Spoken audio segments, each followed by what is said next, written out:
story is from the National Infrastructure Commission, the NIC. It's an advisory body that tells the English government what infrastructure is needed over the long term across a whole range of assets: transport, digital, water. Now, Margaret Read is the Director of Policy at the NIC, and here she is sharing more about what they've done around the topic of flooding and why this is important to water companies. Margaret, thank you very much for taking the time to meet with me today. It's wonderful to connect with you.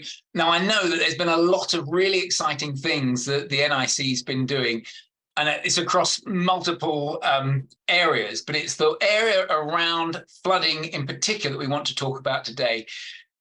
Can you tell me what you've been doing?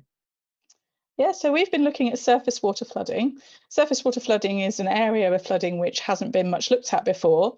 There were 325,000 properties in high-risk areas of surface water flooding in this country, and that number is growing due to climate change and impermeable surfaces.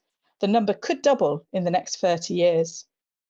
Wow, that's incredible, isn't it? And that's driven by climate change, the increase.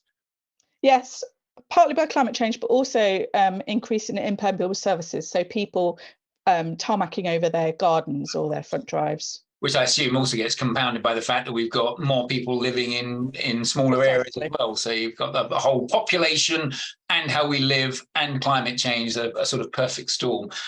Yes. So what are the recommendations that have come out of that? So we recommended increased investment. £12 billion would reduce the number of properties at risk by 60%, which is a very cost beneficial investment. And we also recommended a hierarchy of solutions, starting with maintenance and optimisation of existing drainage, then above ground interventions such as sustainable urban drainage systems, and finally moving to below ground options like pipes and storage. Okay, and that 12 billion's over what sort of time period? That's over 30 years. Okay.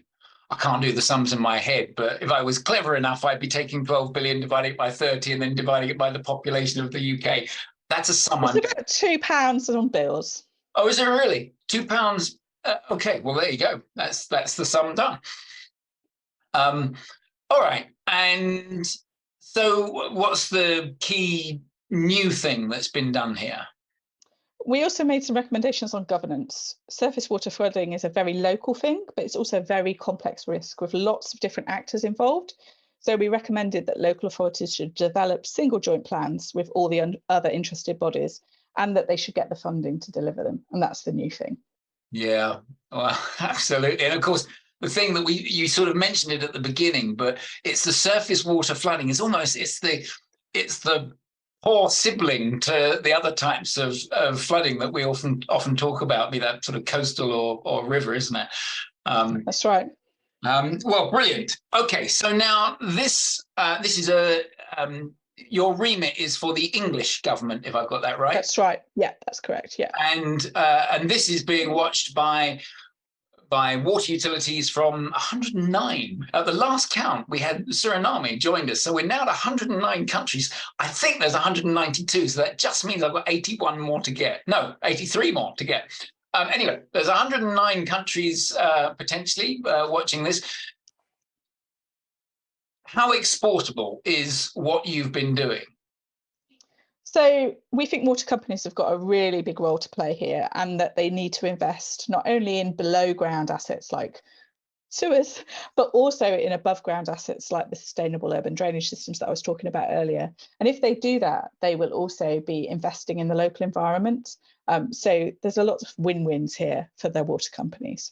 Yeah, it's about a holistic catchment management, isn't it? It's about looking at your catchment management, not just thinking about pouring more concrete to move the water from A to B, but managing the whole ecosystem. Margaret, it is wonderful to have someone who isn't a water industry person. Sorry, what I mean, you know, I'm not trying. I'm trying. I know what you mean. To have someone who's not a water industry person bring this sort of insight, because that perspective is hugely valuable. Thank you for taking the time to share with us this today. It's been wonderful speaking to you. No problem. Thank you very much.